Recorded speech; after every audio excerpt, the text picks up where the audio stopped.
What's up, Heat Nation? Welcome back to another episode of the Miami Heat Roundtable. The Miami Heat have made a fucking trade for the first time in what seems like forever. The Miami Heat were reported and linked to a player, and we actually got that player. So for today's episode, I'm here with everybody. We all had to hop on. I know we made an episode yesterday, but it's the trade deadline right now, and there's going to be a lot of moves happening throughout the NBA. Big news too with like the Milwaukee Bucks. We can talk about a little bit later, but we had to hop on because I'm pumped. The Miami Heat traded Kyle Meatball Lowry for Terry Rozier from the Charlotte Hornets. We finally have upgraded our point guard position. So I don't know about you guys. I'm fucking stoked. Ernest said we need to make a tweak, a little move. We didn't need to gut the roster. We just need to make some sort of move. Offensive rating has been shit, 20th. Yep. Almost like dead last almost in points per game. So I'm pumped, man. I'm excited for this. Let's talk to Trent first. Get your opinion. What are your thoughts, man? Because like I said yesterday, we don't believe shit until it happens. That's what Trent and I said. I said, seeing is believing. I woke up, I saw a Woj bomb and a Shams quote. I believe it, man. We're here. Finally. Look, man. Look, as y'all see, I'm in the car. I'm at work right now, but the grind don't stop, man. Heat Nation, we stand on top, dog. It don't matter if I'm at here or there, whatever the case may be. But Terry Rozier is a Miami Heat. I'm super excited. We've been talking about this for a while now. And I are going to bring up a lot of very interesting things about this whole situation. Fuck Kyle Lowry, you fat piece of... Done with you. Get off my team, right? Kids acting like a kid, unfollowing people. We ain't got time for that. Terry Rozier, he always wanted to be a Heat. I seen the exchange with him and D Wade back in the I don't know how long ago it was, but he always wanted to be a Heat. And now the big question to me is, can Terry and Tyler play together? And the reason why I'm saying this is because if you didn't know, Terry ranks second in the NBA in pick and roll efficiency. So we're going to see a lot of pick and roll with Terry and Bam, meaning Tyler is going to be not with the ball as much. And that's why I said he needs to go to the bench. He will never go to the bench, but I think that's the better fit. Duncan Robinson doesn't need the ball in his hand all the time. Tyler does to be efficient. So I think it'll be a better lineup with Terry, Duncan, Jimmy when the rookie comes back and Bam. And then if Tyler wants to junk up a bunch of shots on that second unit, go ahead. You know what I'm saying? And then you can still close the games, whatever the case may be. I still think that needs to happen ASAP. And it's going to be a failing. I don't know the word. It's going to be like a failing out because just because we trade for a player, you brought it up before, Mayor, doesn't mean it's always going to work, right? So we need to fill it out, see how everything's going to go. We have 40-plus games left until the postseason where all it matters. So if we are starting off rocky, look at the Clippers. They started 0-5, and now they're one of the most dominant teams. We got one of the best coaches. They're going to figure it out. But not only, Terry Rozier is not going to be averaging 27 points a game. Bam. Like I said, if he can get 15 to 18 points around there, but also adding playmaking, easier shots for Bam, for Tyler, stuff like that, I think that would be pretty good. Yeah, man. We could hear you a little bit. I don't know if that was just me, but I agree with you. Like, obviously, Terry's not going to get 18 shots per game. He was on the Hornets. They didn't have LaMelo Ball for like 6 weeks. So he's going to have to play a role. And that role is a big upgrade, but he's going to have the ball in his hands. But obviously, Jimmy operates with the ball in his hands. Bam needs the ball in his hands to a certain degree. But I love you brought up that stat because I saw that today too. Second best in terms of efficiency. So I think he's going to activate Bam Adebayo. So Bam is not going to do what we all are annoyed about because all he's been doing is that mid-range jumper. It feels like he's not got to the paint as much lately. His dunks are down. He's going to be a loft right now, so I think it's huge. Ernest, welcome back. Missed you yesterday. What are your thoughts on this, man? How pumped Oh my God, freaking ecstatic, man! It's like I said in my channel today. This is a trade that the Heat made that benefited them for a few reasons. One, you don't give up Nikola Jovic, so now you have another toy in that starting power forward position. And I think we've all talked before. We all like Jovic in the starting four. You know, you got Caleb Martin, you got Highsmith, you can even put Jaquez. So you have a lot of options.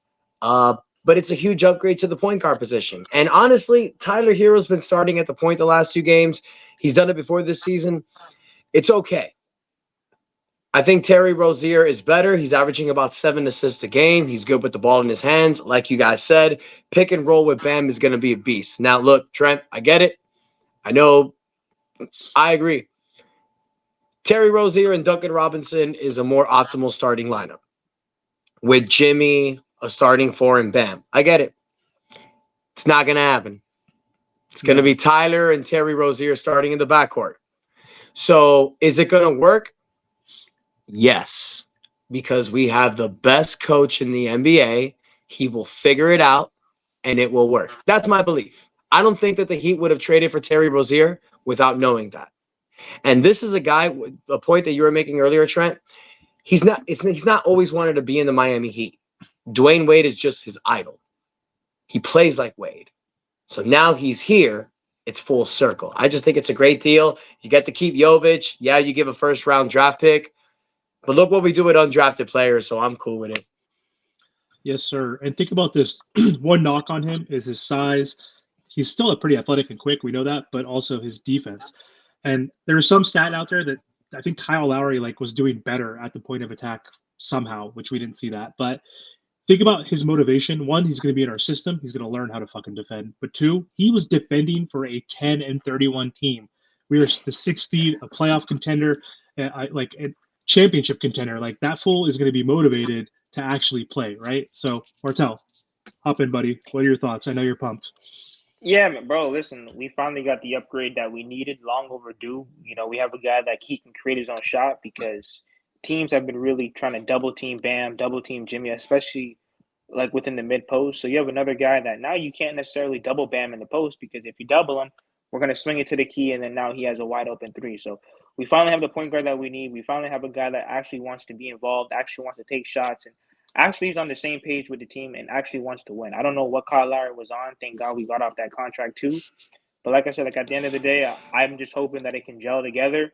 Tyler Hero's obviously gonna have to step up defensively with Terry Rozier, and it's like what you just said. He was on a bad team before. You're not really gonna have all the energy and all the confidence out there to go have all these stellar defensive stops because you know that you're gonna lose the game anyway. So I'm just glad that we finally just improved the roster. Now it's time to get off of Caleb Martin, Jovic, and a pick to get that four next to Bam Adebayo or some type of a similar move. I think they might wait out for the buyout market, but we'll see. Let's say that we do wait out if we don't make a trade, we want to keep that pick because we're going to activate after the draft day. We're going to have our second first round pick. We won't have Caleb as an asset because we'll probably let him walk at this point because of Terry's contract. So he's going to be gone. But you can't. You got to trade him this year because we can't you think continue so, to though? build. Yeah, we cannot because we're building up all these players. We built up Gabe Vincent. We built up Max Strus. We're gonna build up now Caleb Martin, and then now we just let these guys walk away. We invested too much into them for them to walk for nothing, in my opinion. You know what I mean? I just think you got to flip that. Let me go real quick before I forget. Kyle Lowry was a $30 million expiring contract at age 37. Caleb is like $7 million. So it's not like the end of the world if we keep him because he still has to show out. Like he still has to prove that he is worth that contract for another team. And what are we complaining about all fucking year? Every fucking day there's a new injury at the wing spot. Like, okay, Hawkins is out, so we need Caleb right now. He comes back and then Haywood's out, so I don't think we need to trade Caleb. But to your point, if we could trade him and a pick, or him and Jovic, or him and whoever combination to upgrade at a power forward, center, whatever, I'm open-minded to it again, right? But I don't think we need to. But anyway, we don't need Sorry to. about that. Yeah. I will say this though, right? The Heat are like $6.3 million below the second apron. Opening like the taxpayer, like $5 million. That can only use. We can't make like a big move after that. I think it's the only big move we can make right now at the moment. But I do think we need to make a second move. But let me just say this real quick. The reason why I believe they need to trade Caleb. Look at these contracts. Jimmy's making $48.8 million next season. Bam's making $34.8. Tyler's making 29. Terry's making about 25, and Duncan's making about $19 million. If we're not resigning Caleb, there's no point of having him on this team because we can't afford him, especially with his next contract. We just can't afford him at all. So I'm not saying we must.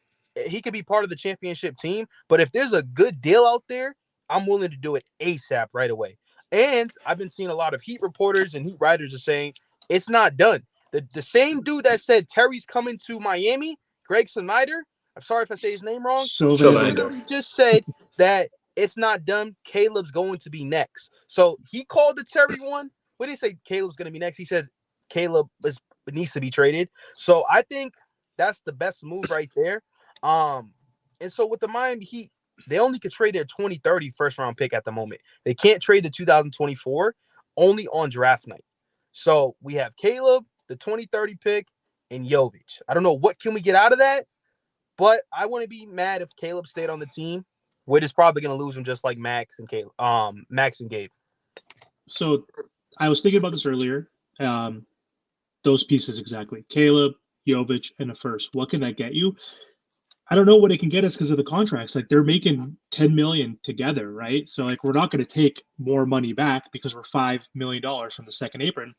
If we get to that second apron, then we can't use our buyout piece. So also we have because we're in the first apron right now, we're not able to get a buyout contract player that had 12 million or more. So basically, if like I heard on some episodes today, if a Gordon Hayward perhaps gets bought out, he's making 20 million. We can't buy him out. But if a guy who we talked about, I think Martel brought this up, PJ Tucker, if he gets bought out because he's not getting any playing time, he's like 10 million. So like he's a guy we can get. But to your point, Trent, I don't know how the money's going to work because him and Jovic in a first round pick, that's 10 million. So like we can't get a Lowry Markkanen for that. We can't get a Kuzma for that. So I don't know what we could put together. Ernest, I know you think about this and know about the salaries and all that stuff. So what are your thoughts like on what Trent just said about that like hypothetical package? Hypothetical package, there's nothing out there you're going to get that's better than Caleb Martin. So right there, I'm going to shoot that down. No, I won't trade Caleb Martin and Jovic because you're not going to get something better than them. There's not a $10 million player out there who's going to give you what Caleb Martin gave you in the Eastern Conference Finals last year. And people forget what value Caleb Martin brings. I understand he's an undersized four, but it's like you said, injuries happen on this team and it happens a lot. So if somebody goes down, Caleb Martin easily plugs in. Now, the reason why Caleb Martin's being in trade talks is because you have the emergence of Jaime Jaquez Jr. and you also got Haywood Highsmith. So you got guys that can fill the role. But I'm telling y'all right now, in a 7-game series, Caleb Martin got that dog in him. He proved it not only in the series against Boston. I don't know if y'all remember that shot he hit on Giannis's face when he went for that loose ball dive. Jimmy, you see it. Jimmy hit him the ball and he busted that three-pointer in his face. Experience goes a long way. Caleb got chemistry with this team. Caleb's built something with this team. I get that he hasn't played this year. I get that he's been injured, but you throw that motherfucker in a 7-game series with Jimmy, Bam, and all these guys, I'll take Caleb Martin over any other guy that I can get for $10 million. And I got to give up Nikola Jovic and possibly a 2030 pick? Hell nah. There's nobody out there that entices. The only way I would trade Caleb and Jovic is if it was along with Lowry to get Spider or to get Murray or to get somebody better. I don't think Jovic and Martin gets you anything that's better, especially than Martin when Martin brings in the playoffs. My opinion. You can't even get Dorian Finney-Smith, who's making 14 million. You know, and they're asking I prefer Caleb. I prefer Caleb. And also, I prefer Jovic at age 20 versus him at age 30, right? He's hit his ceiling. I don't think that's I think that's what's available to trade. I'm not saying throw all that in one trade. I just think Caleb's the only asset outside of Jovic in that first round pick that we could possibly trade. And the reason why he's getting brought up is because we just brought in Terry Rozier and this new tax thing, we're not paying him. So it's like either we're letting him go for free or we get something out of it. That's how I look out of it. But I mean, you did bring up a good point in the sense of you're not going to get anybody better. And don't get me wrong, I think Caleb is awesome, but this year has been up and down with injuries. And last year. This is a new season. I think he still has that in him. Don't get me wrong. I think he's still very, very good. But I need to continue to see. I need him to stay healthy. And we go from there. So, like I said, I don't mind keeping Caleb. I think he's excellent. But you also said we got plenty of options. Plenty of options. So I'm up and down with it. Like having on our team is a luxury. Having them not on our team is like, okay, we still have these people to back them up. We all want Haywood Highsmith to continue to keep playing more, right? We love Hamey, whatever his damn name is. So, and then people love Jovic. People love this dude. They want him to continue to keep playing. So that's why I don't see it as super, super bad. Obviously, you don't want to downgrade. But if the Miami Heat go out there and trade him, I'm not going to be too upset unless they trade him for like peanuts. Then I'm going to be like, okay, what are we doing? But Yeah, we'll but see. in a 7 game series, all those names that you threw, especially Jaime Jaquez, I love him.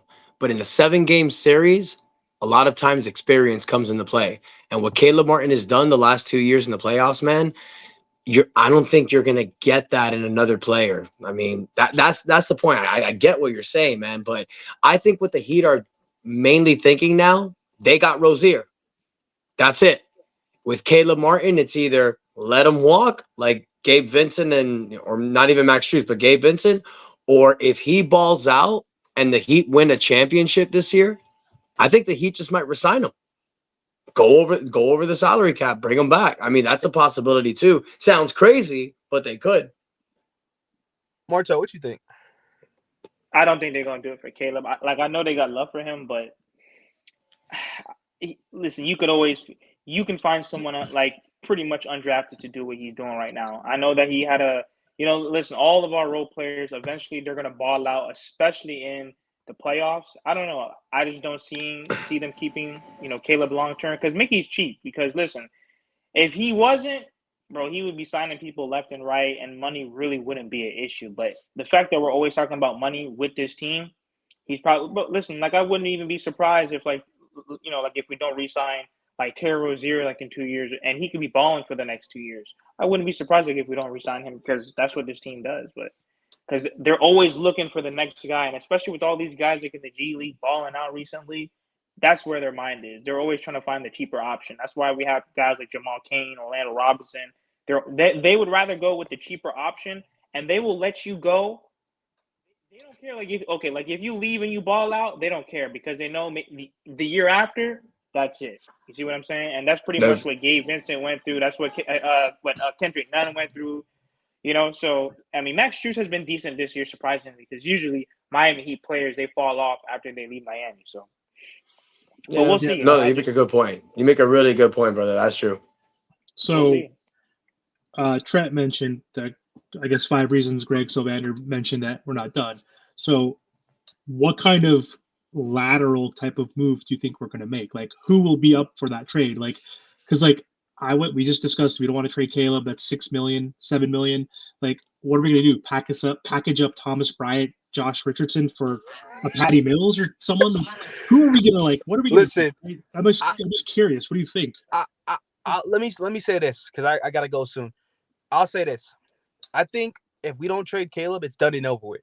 We are going to be looking at the buyout market. I don't think there's going to be Yep. no other Yep. moves. Yeah. That's it. The only thing that I would love to have, and maybe they're playing undersized once again, but I just like how they play, is a Royce O'Neal or a Dorian Finney-Smith. I like those two players. It's not happening though, right? Yeah. So I think it's going to easily be a buyout. And what's his name? The Heat report brought up yesterday that he's like, I could see us getting somewhat Alec Burks. He's like I an like Alec that Burks, dude. He's a bucket. Off a buyout, and damn, he said another player, but I remember Alec Burks, and I was like, you know what? He may not get so much minutes, but when he does, he's a hooper. You know what I'm saying? It's not like and you got to remember, buyout players are never that great. They're just never gonna. It's always gonna be 50-50. They turn out good, they don't. So I think it's gonna be buyout. I think it's gonna be no trade. But I do want to say this, and it's kind of changing the topic real quick because I wanted to say it earlier. Tyler Hero says some interesting comments. He says we are going to be Mm-hmm. able to play faster. That's I don't know if that's technically throwing shots at Kyle Lowry. I don't think so. But he also says he said it's time for an energy boost around here for sure, which definitely caught my attention because the energy and Martell brought this up. When you look at the bench, they're just standing there. We need Mm-hmm. so that caught my attention a lot because not only are we viewing it, but Tyler pretty much just said it in this statement. Like we need that energy boost, and hopefully with this Terry Rozier trade, that gives us that boost. So bio market, I think we don't got to worry about no more trades unless something crazy happens. Our focus is now bio market, and if somehow we get a big or a forward, we'll be satisfied. But we also said in all these episodes, if we get Terry or Dejounte, we are going to be fine. So I love Yep. Caleb. For everybody in the comment sections, I'm not saying let's just trade him away. I'm just saying for next season purposes, it just doesn't really make sense because we can't Yeah. afford him. We're going to go over the aprons. We got all these big contracts, and we're not trading Duncan. We're not trading Tyler for just to bring in Caleb Martin. It's not happening. That's Yeah. all I'm saying, chat. So, yeah. I mean, if there's an expiring contract out there, someone making the same amount, and we can bring them in, like for example, Miles Bridges. I thought I thought that was going to be the trade. I thought it was going to be Rozier, Miles That was dope. Bridges for Caleb, Jovic, Lowry, and a first round draft pick. I literally thought we were going to have Miles Bridges. When I saw that trade, it surprised me. So that told me right there, okay, I think the Heat are done. Because Yeah, I think who you're are done. you going to get for Caleb? And Yeah. who else can you package? Like, besides Duncan, Tyler, Jimmy, and Bam. Like it just, I don't see a player unless that he come up with another trade, Caleb, for like a Miles Bridges or like I'm looking at numbers. I mean, there's Kelly Olynyk, but he's making too much. Like 12 I'm million, looking yeah, at too much. expiring contracts. Like I don't really see anyone. Maybe in the comments somebody will let us know and throw like an interesting idea. That'll be dope. But I'm just like working on the numbers and looking at stuff. Like I just don't see someone at 7 million that can give you what Caleb can give you in the playoffs. Or anybody that's worth trading him a first round pick and a Jovic to get the type of players you mentioned, Trent, on the Nets. We don't like a Finney Smith and Royce O'Neal. They're fine, Yeah. but like we don't need those people. Like we already have guys that have chemistry that are in our system. Like we don't need to do that type of move, I don't think. Yeah. Buyout is something that you mentioned that makes a lot of sense. And we are gonna have our full MLE. So basically we'll have like 6 million. So that's going to be good because now we can be competitive with a Gordon.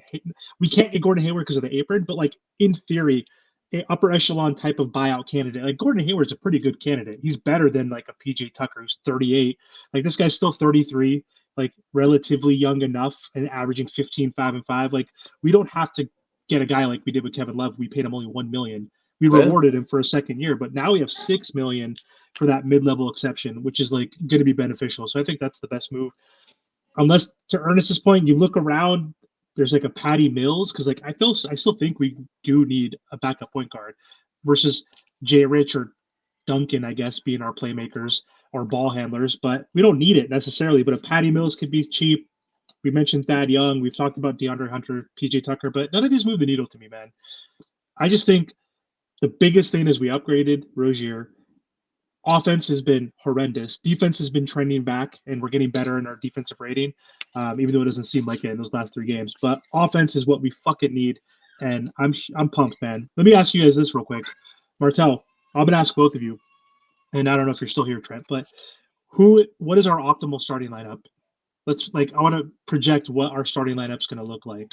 Who do you think we should put in as our four Well, it's essentially? like we said before. Well, okay, so for the four, it has to be Haywood Highsmith only because we got to start the game off good defensively. Like whenever we start getting blown out, down 15 in the first quarter, second quarter, we're probably not going to win the game because now we got to play catch up. And then the team, when there's 2 minutes left like in the fourth quarter, they hit big shots and then they close the game out. So for right now, like if it's not Kevin Love, but which Kevin Love is just that all comes down to matchups. But for now, it's definitely going to be Haywood Highsmith, Bam Adebayo. And I understand where everyone's saying that they want Duncan Robinson to start, but that's not going to happen on this team for some strange reason. I don't know. They don't want to be honest with Tyler Hero. If Ginobili can come off the bench, which I think Ginobili is way better than Tyler Hero, then I don't understand why he can't. I understand he has his agendas. He wants to be all-star and all this stuff. But for the unity of this team, for the team chemistry, for the way that this team plays complete, like 1 through 5, to be honest, Tyler really should be coming off the bench. But I understand why he's not. I mean, he's in his fifth year now. Sixth year now. I understand why, but it is what it is. We'll see how good Tyler and Terry look together, but technically he should be coming off the bench, and because Duncan doesn't need the ball, he'll be able to cut, slash, run around. He'll be able to do so much, and then like I said, now they can't double team Bam and Jimmy in the post because now you have Duncan and Terry Rozier running around. So we'll see, but we all know that Tyler's going to start anyway. So What do you think, Ernest? I actually agree Optimal with lineup. Martin. Yeah, no. I mean, the optimal starting lineup would be Bam. I would throw Caleb Martin actually as a starting four. I just like how I that's the thing, bro. Caleb Martin and Haywood Highsmith, like I agree with Martell. It's really matchups. And that's the great thing about us. There's really not the perfect starting power forward. Like I agree with Martell. Highsmith is perfect. but maybe some games Jovic may be better. Maybe some games Martin will be better. We can play matchup with the starting power forward. That's the beautiful thing. Kevin loves the backup five, so I would leave it as is. But I would really love if the lineup was Butler, Duncan, and Rozier. That to me is the optimal starting lineup. I think, Martel, to your point, the reason why Tyler doesn't want to come off the bench is because I don't think the NBA gives these type of awards to bench players. So, for Yep. example, whether he's starting or coming off the bench, he's going to be averaging 35 to 38 minutes a game. But the NBA that does the votings and the journalists that do the votings, they're not going to look at a six man and put him in the All NBA team or in the Nope. All Star team. That's why he wants to start. It's that bullshit that I'm talking about. People forget in 1995, Dan Marley started in the All-Star game and he was a six man. Like, there's nothing wrong. It's not about who starts, it's about who ends the games. But that's why I feel Tyler Hero feels like he has to come off the starting lineup simply because of that. But yeah, that's going to be the lineup. Rozier, Hero, Jimmy, Caleb Martin, and Bam moving forward. That's what I think. What do you think, Trent? Do you agree with Ernest So, or Marcel? Who should start? you know, a lot of people are going to continue to say, I hate on Tyler and stuff like that. But y'all see, Ernest, Martell, Almir pretty much just all agree with me that he needs to go to the bench. And if you're a real Heat fan, you would know we do not play that well when the big three's together. Amir brought out a stat. We are 31 and 32 together as a big three when we're all healthy. Now, I'm not the smartest, but that's not a positive record. So, like everybody says, Duncan does not need the ball in his hand. And with adding a Terry Rozier, I don't know if you guys know, he attempts 8 threes a game. So you have Terry Rozier with 8 threes a game. Luckily, Jimmy doesn't take so much shots in the playoffs. It is going to be interesting. But in the regular season, Jimmy doesn't take so much shots. We are going to see a lot of 3-point shots up with him and Tyler in that starting lineup. So many 3-point attempts because they love shooting the three and stuff like that. So obviously, it's interesting to see that if Spo can bench these other players, he needs to have a talk with Tyler and let him know. But like you said, Ernest, you made a good point. He plays for himself and not the Heat. And I think that all comes with maturity and his age.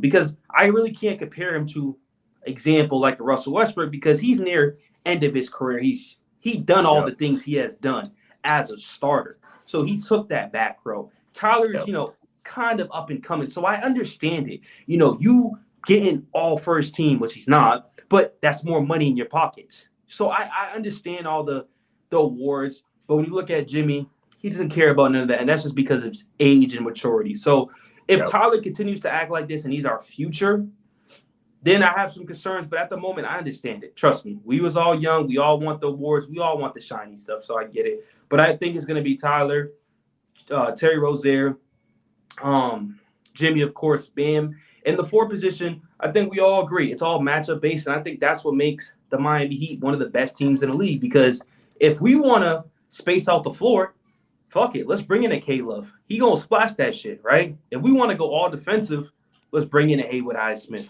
We can do that too. Or a Caleb Martin or whatever the case may be. So I think that's what makes this team so deep. Who do I think they go with? I think, personally, in my opinion, I think Caleb makes more sense. It brings more offense.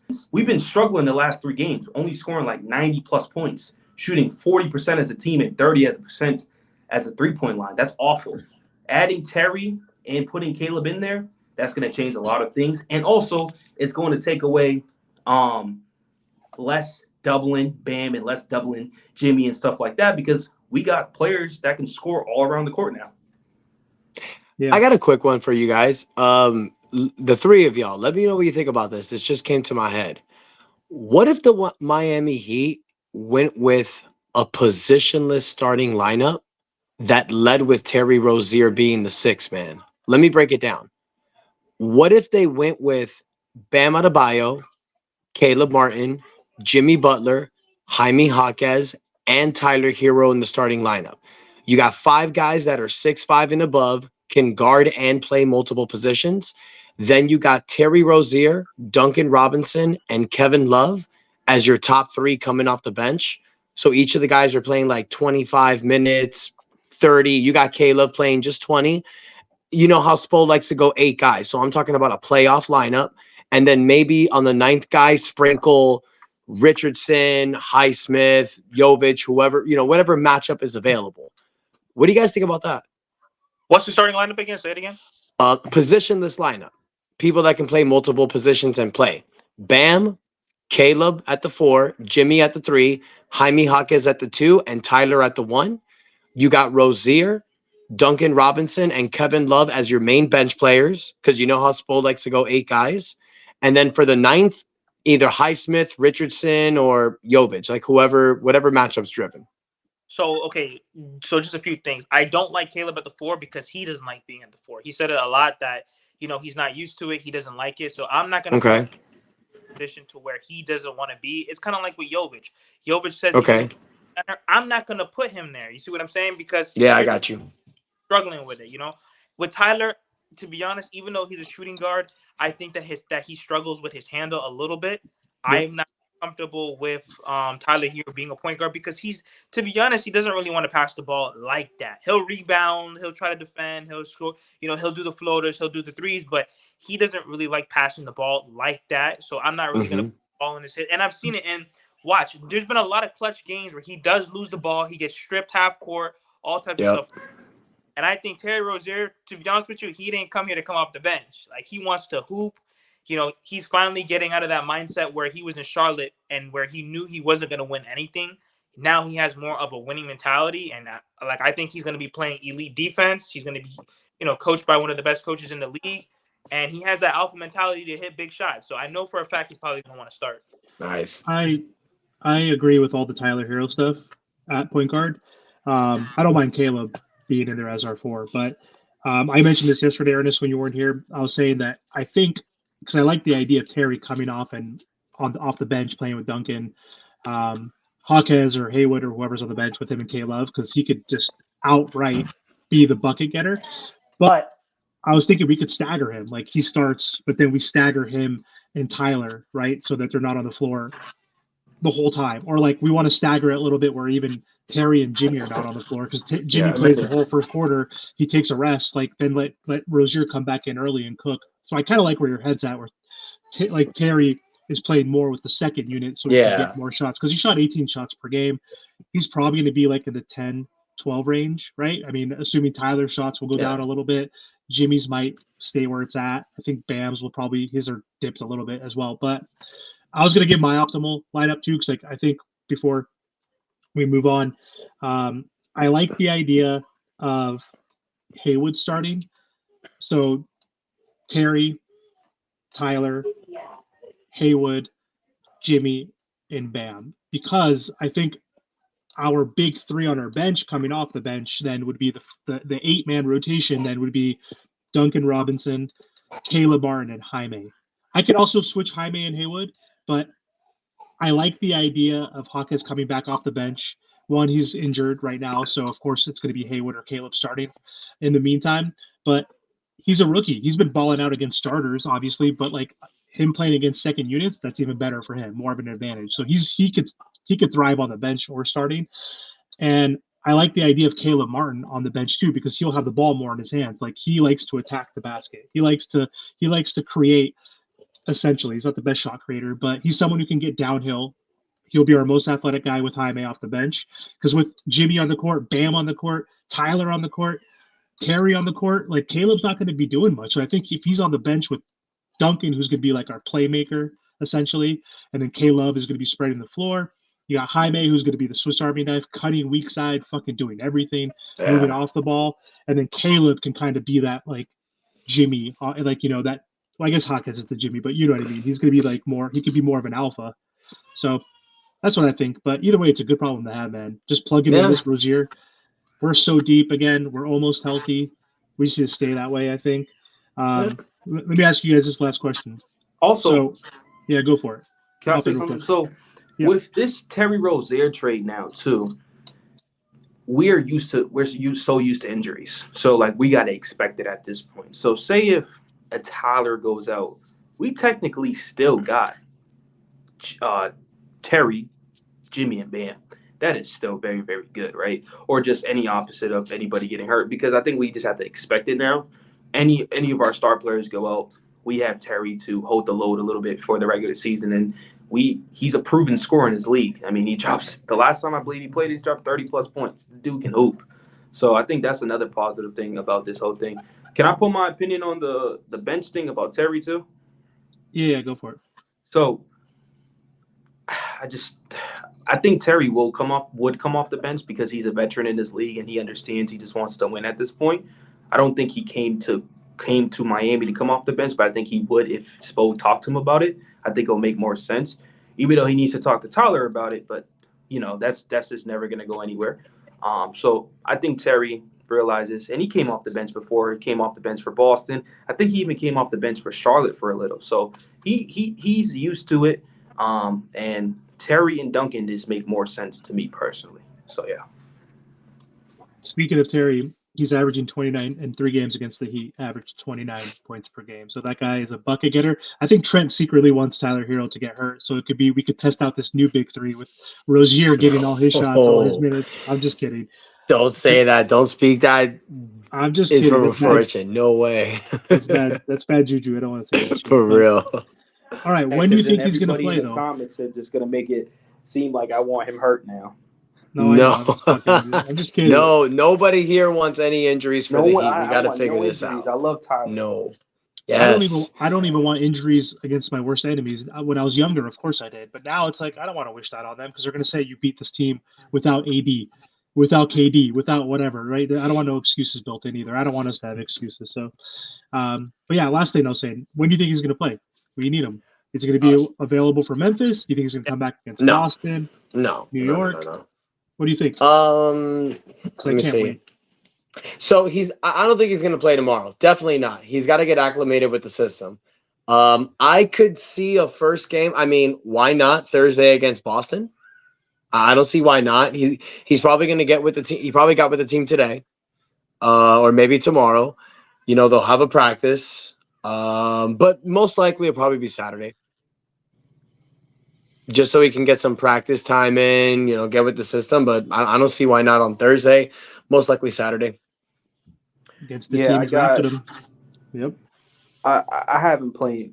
Trades, it happens quick. I mean, they tend to miss only one game and then they go out there and go hoop. But I want to talk about the schedule, and this is why it's so important of him playing. We have a 9-game stretch before the trade deadline approaches, and we talked about this in the last episode, and I even talked about it with the other dude, the Heat Report. He said he will be lucky to go 5-4 in that stretch. Now with Terry Rozier, does that change things? And I think it may not, because we need to find a way how this is all going to work. But later in that season, before playoffs starts, we're going to know this team's ready for the playoffs. Right now, we can't expect to go out there and be perfect. That's not the case at all. So this 9-game stretch is going to be huge. We got some tough games ahead of us. Even the Spurs and Wizards, we can't say those are easy games because the Heat make the easy games hard for them at the end of the day, no matter what. Hopefully not anymore, brother. That's the truth. Hopefully with Terry, man, he might be the last missing puzzle piece, So I feel a lot more confident playing against the Suns, the Clippers, the Celtics, the Knicks, all these teams that we're going to be playing in the next, 2 weeks. So no, we're there. I mean, that trade just put us right there. I mean, especially with the moves that Boston and Milwaukee made in the offseason, which, by the way, they fired their coach. Haha. But nah, man, I think with the moves that they made, this trade, it puts us right there. We've said it before. The hole that we had was at the point guard. We fixed it. We didn't give up Jovic. We basically switched Kyle Lowry for Terry Rozier. Let's fucking go. We got this. And imagine, like if we play in the finals again, hypothetically against the Nuggets, and we have the players available. We have a Rozier, we have a Hawkes, we have a Tyler Hero that we didn't have last year. That could be enough. Just throw Jovic on Jokic. Just get in his head. I don't know. They're both buddies, Just throw him on him. Joker will kill him, but still, just spit some Sylvania on him and mess with his head. I don't know. Joker would get fucking 101 and beat Wilt's record, right? He's like, oh, I beat you at 70. I got Jokic who weighs 100 pounds on me. I'd be like, Jovic, you're out there for 5 minutes. Use all 6 fouls on him. Go. All right, guys. That was a great episode. I think we're at time now, but that was awesome. What a good day. Super pumped. Can't wait to see this new iteration. Hopefully it works, man. Spo's got a new toy. Let's go. Mad scientist. He'll tinker and figure out the best rotation. So There you go. I'll see you guys later, and hopefully we'll be back with another episode next week. Thanks, guys. And that's enough said.